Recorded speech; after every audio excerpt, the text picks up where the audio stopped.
If your shower head is covered in calcium deposit buildup, it may be too late. But don't throw it out. Here's a simple trick you can use to get rid of the calcium buildup on your shower head.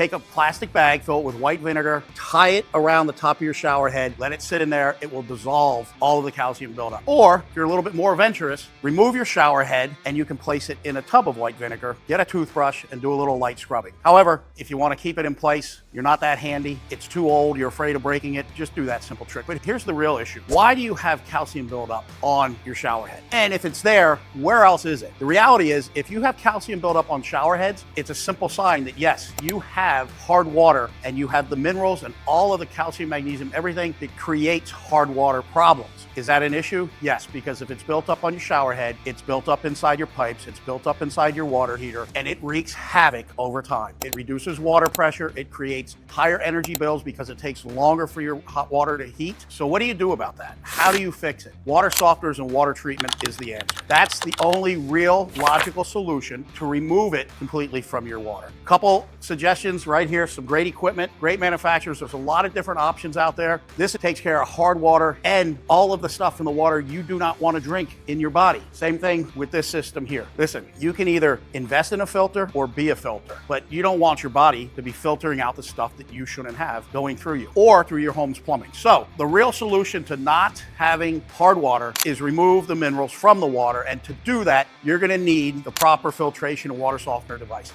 Other than that, it's there and it's wreaking havoc on your plumbing. So remove it, prevent it, and live happily ever after.